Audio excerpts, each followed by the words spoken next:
Le damos la bienvenida a esta segunda unidad, en donde conoceremos cómo se gestiona la contratación de personas trabajadoras migrantes. Para entender la dinámica de las agencias de contratación, es necesario que lo vea desde las necesidades de todos los involucrados. En primer lugar, los empleadores buscan llenar sus puestos vacantes con mano de obra extranjera que cumpla con ciertas condiciones. Por otra parte, las personas migrantes buscan oportunidades laborales en otros países. Ante la necesidad de obtener información, ambas partes acuden a las agencias de contratación, las cuales establecen una correspondencia entre la necesidad de competencias determinadas y la mano de obra disponible para satisfacerlas. Además de esto, las agencias de contratación también ofrecen una serie de servicios a empleadores y trabajadores.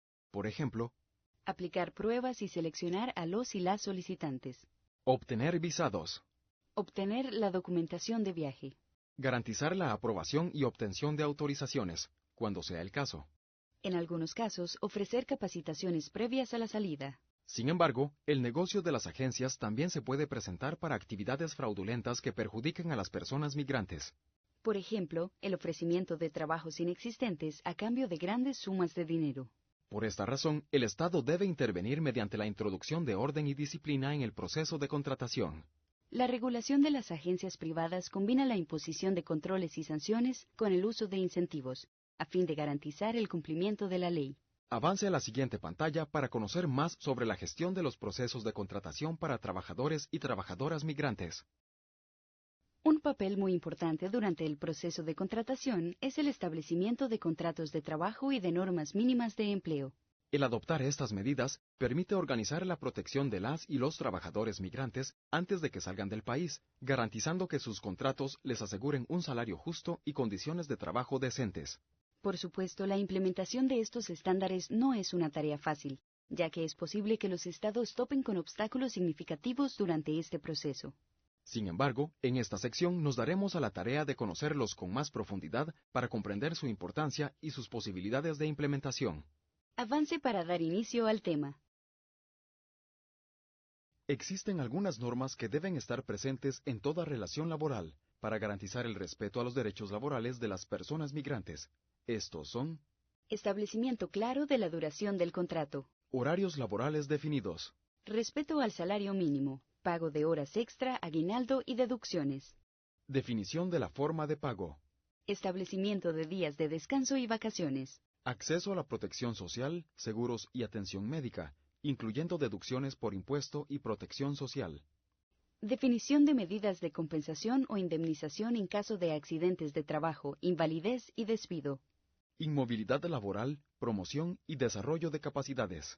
Mecanismos efectivos de solución de conflictos laborales y asesoría jurídica de ser necesaria. Transporte gratuito hacia el lugar de trabajo. Alojamiento adecuado. Requisito de causa justa o autorizada para la terminación de la relación laboral. Repatriación de los restos y pertenencias de la persona trabajadora en caso de muerte. Avance a la siguiente pantalla para conocer cuáles de estos puntos deben venir establecidos en los contratos laborales.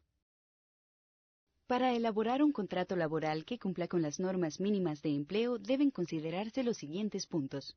Las leyes laborales y sociales vigentes en el país anfitrión. Los usos, las costumbres y las prácticas nacionales. El cumplimiento con las convenciones y acuerdos bilaterales o multilaterales vigentes con el país anfitrión. Veamos un ejemplo. En las Filipinas se utilizan ciertos parámetros de referencia para fijar los salarios. A los trabajadores y trabajadoras migrantes de ese país no se les permite aceptar salarios por debajo de los salarios mínimos prevalecientes, por desempeñarse en las mismas habilidades en el país anfitrión. Ni tampoco salarios que estén por debajo de los estándares definidos en los acuerdos bilaterales o convenios internacionales suscritos por el país anfitrión. Si desea conocer cómo se pueden definir y cumplir estos estándares, avance a la siguiente pantalla. ¿Qué opciones tienen los países de origen para velar por el cumplimiento de los estándares mínimos de empleo? La primera opción que estudiaremos son los acuerdos bilaterales de trabajo o ABT. La firma de estos acuerdos entre las autoridades del país de origen y las del país de destino puede contribuir a garantizar la implementación de normas o estándares en cuanto al empleo. Con tales acuerdos, se hace más difícil que los contratos acordados en el país de origen sean reemplazados en el país de destino por contratos que perjudiquen los intereses de los y las trabajadoras migrantes. Controles de salida. Estos, sin embargo, no son un derecho absoluto, según el derecho internacional. Existen restricciones previstas en la ley, así como restricciones cuando sean necesarias para proteger la seguridad nacional, el orden público, la salud o la moral públicas, o los derechos y libertades de terceros, siempre y cuando sean compatibles con los demás derechos reconocidos en el Pacto Internacional de Derechos Civiles y Políticos. Estrategias en cuanto a los mercados laborales. Esto se refiere, por ejemplo, al lanzamiento de campañas para promover el empleo en el exterior, con miras a diversificar la composición del mercado laboral en los países de empleo. Además, existe la asistencia consular y la protección diplomática, las cuales estudiaremos más adelante. Finalmente, existen los mecanismos informales de cooperación internacional, como por ejemplo los procesos de cooperación regional. Ahora continúe con el tema de divulgación de información. Una de las medidas más importantes para asegurar la protección de las personas migrantes es ofrecerles información confiable y precisa sobre los diferentes aspectos del proceso migratorio. Esto porque probablemente las personas migrantes bien informadas enfrenten menos riesgos de que sus derechos sean violentados. Pero, ¿qué tipo de información divulgar? ¿Cuándo? ¿A quién? ¿Y por cuáles medios? Esto lo responderemos a continuación. Frecuentemente los programas de divulgación intervienen en un momento demasiado tardío del proceso migratorio. Por esta razón, es fundamental proponer que se impartan a las personas trabajadoras migrantes antes de su salida del país. Sin embargo, la divulgación de información también es necesaria antes de que estos obtengan sus contratos de trabajo. Por esta razón, existe una distinción entre programas previos al empleo y programas de orientación previos a la salida. Avance a la siguiente pantalla para conocer más sobre estos. Como le comentamos, existe información fundamental que las personas migrantes deben saber antes de establecer un contrato y antes de salir del país. Haga clic en los botones para conocer más al respecto. En los programas previos al empleo o a la firma del contrato, es importante que las personas migrantes conozcan lo siguiente: Información sobre las agencias privadas de contratación, los estándares salariales y otros estándares laborales asociados a ocupaciones y países de destino específicos, los procedimientos de prueba de destrezas y servicios para la realización de exámenes de salud y sus costos, información sobre el permiso de emigración en caso de ser necesario. lista de países recomendados y no recomendados como destino. Esta información se transmite por medio de seminarios o cursos de orientación, así como en centros de información y servicios para las personas migrantes, entre otros recursos. En los programas previos a la salida del país, es importante que las personas migrantes conozcan lo siguiente: Los derechos de las personas migrantes, incluyendo las disposiciones legales en los países de destino para proteger a los y las trabajadoras, la condición del trabajo y las condiciones de vida en los países de destino, las condiciones de admisión y estadía según las leyes migratorias pertinentes, documentos de viaje y procedimientos aeroportuarios, concientización sobre la salud, las diferencias culturales y las formas de enfrentarlas, incluyendo los roles de género en los países de destino, los servicios ofrecidos por las autoridades públicas y las ONG en los países de destino, las misiones diplomáticas y consulares en los países de destino, opciones y trámites para el envío de remesas, el retorno y la reinserción.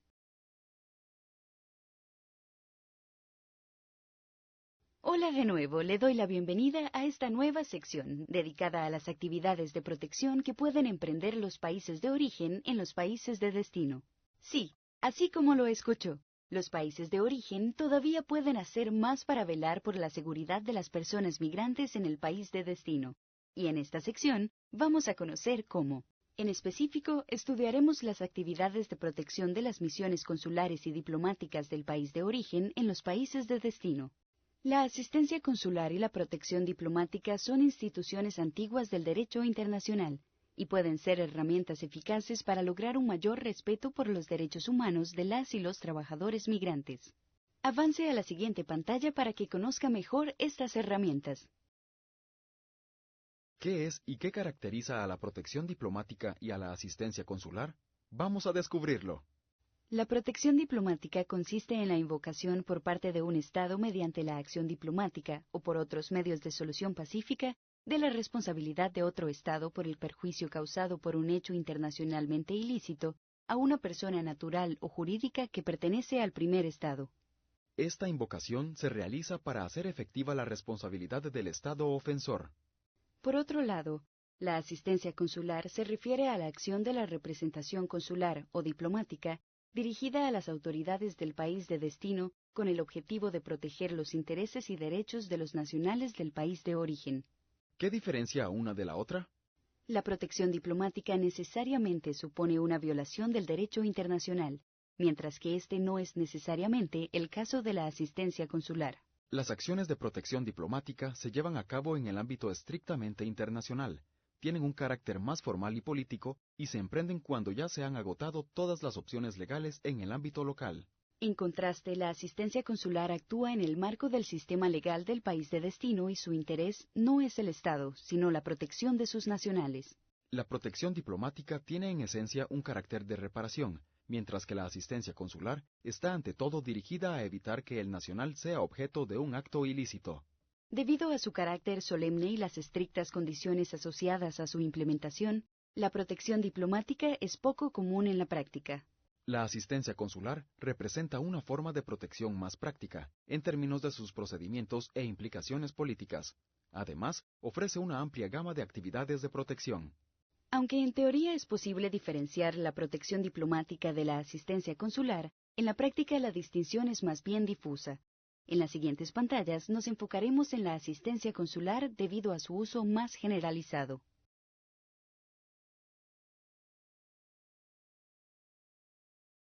La asistencia consular tiene un gran alcance. Sin embargo, dos de sus principales componentes son la prevención y reparación por violaciones de los derechos humanos. Por esta razón, también puede verse como una consecuencia de la obligación del Estado de proteger los derechos humanos de sus nacionales donde sea que residan, es decir, no solo en el territorio nacional, sino también en el exterior. El estándar de tratamiento que se ha de aplicar mediante las funciones de protección consular se encuentra en diversos instrumentos internacionales de los derechos humanos. En la actualidad, la legislación se encuentra codificada en la Convención de Viena sobre Relaciones Consulares del 24 de abril de 1963. Avance a la siguiente pantalla para que conozca las acciones que pueden emprenderse en el marco de la asistencia consular. Con el objetivo de responder a una necesidad del Estado en el que se encuentren las personas migrantes, la asistencia consular interviene en La asistencia a personas enfermas, el pago de pensión alimenticia, la repatriación de migrantes indigentes, la asistencia en caso de deportación, la negociación de determinadas medidas administrativas o propuestas de legislación a fin de incidir en las condiciones de estadía o en el estatus de las y los trabajadores migrantes. La representación de las personas trabajadoras migrantes en negociaciones con sus principales empleadores. Avance para conocer algunos aspectos fundamentales. ¿Qué sucede si una persona migrante es detenida o empieza un proceso penal? Bueno, tanto la persona migrante como los países de origen y de destino tienen distintas obligaciones y derechos, los cuales se encuentran definidos en la Convención de Viena. Veamos cuáles son. En primer lugar, cualquier persona trabajadora migrante que sea arrestada o detenida debe ser informada sobre su derecho a la protección consular. El derecho a la notificación consular es considerado una garantía esencial que forma parte del derecho a un juicio justo. El derecho a la notificación consular le permite a las y los trabajadores migrantes solicitar que el país de destino informe a las autoridades consulares pertinentes sobre su arresto o detención. En segundo lugar, se encuentra el derecho a la asistencia consular, el cual reconoce el derecho del Estado de asistir a sus nacionales que se encuentren en el exterior, así como el derecho correspondiente de los nacionales en el exterior de contactar a las autoridades consulares para obtener asistencia. En tercer lugar, las autoridades consulares tienen derechos y obligaciones correspondientes. Derecho a ser prontamente informadas sobre la detención, a solicitud del nacional. A comunicarse y tener acceso al nacional detenido si él o ella lo desea. A visitar y mantener correspondencia con el nacional detenido, así como a tomar las medidas del caso para que éste tenga representación legal. A ofrecer cualquier otro tipo de asistencia con el consentimiento de la persona detenida. Como pudo observar, las autoridades consulares disponen de medios significativos para ofrecer asistencia y protección a las personas trabajadoras migrantes. Sin embargo, estos mecanismos suelen desestimarse. Haga clic en el siguiente botón para observar un ejemplo de las actividades que llevan a cabo los consulados mexicanos en Estados Unidos. Existen distintas medidas que pueden emprenderse para mejorar la protección de las personas trabajadoras. Algunas de estas medidas se relacionan con la organización de las representaciones diplomáticas y consulares. Otras tienen que ver con la cooperación de estas representaciones con la sociedad civil, como es el caso de las diásporas de migrantes, ONG locales, abogados locales, entre otros. Y otra medida muy valiosa es el agregado laboral. El agregado laboral es un funcionario del Ministerio de Trabajo contratado en comisión de servicio con el Ministerio de Relaciones Exteriores, que trabaja para las embajadas o consulados, abordando problemas laborales. Su función incluye la protección y asistencia a los trabajadores y trabajadoras migrantes. Emprender labores de mercadeo e identificación de oportunidades de trabajo. Apoyar el desarrollo de políticas laborales. Promover las buenas relaciones en materia laboral con el país anfitrión. Ofrecer asistencia en todos los temas relacionados con el empleo, explotación, recuperación de ingresos, condiciones laborales, entre otros. Asegurarse de que las personas indocumentadas y las víctimas de la trata o del tráfico ilícito de personas cuenten con protección, además de facilitar su repatriación. Brindar asistencia o representación legal en las cortes y tribunales en coordinación con el consulado, en casos de violación de los derechos de los trabajadores o trabajadoras. Y en general, garantizar el bienestar de las personas trabajadoras migrantes. Ante esta labor tan compleja se requiere una persona que tenga los conocimientos y las habilidades necesarias. Sin embargo, más allá de contar con una formación adecuada, el agregado laboral debe disponer de los medios que le permitan cumplir con sus funciones. Ahora que conoce el tema de la asistencia consular, es momento de pasar a un nuevo tema. Avance a la siguiente pantalla. Antes de finalizar el curso, es necesario conocer un último mecanismo de protección: los fondos de bienestar para la población migrante. Actualmente, este no se encuentra extendido, pero puede resultar de interés para la mayoría de los países de origen. Los fondos de bienestar para la población migrante se definen como un recurso innovador y financieramente sostenible para ofrecer servicios de apoyo a personas migrantes en condición vulnerable. Hasta el momento, los fondos de bienestar para la población migrante se han establecido únicamente en países asiáticos. Sin embargo, este mecanismo puede resultar de interés para todo país de origen. ¿Qué ofrecen los fondos de protección? En primer lugar, protección en el exterior. Protección en el lugar de trabajo. Seguro de salud y en caso de muerte o discapacidad. Apoyo financiero y repatriación de los restos. Tarifas especiales en caso de repatriación involuntaria. Orientación previa a la salida.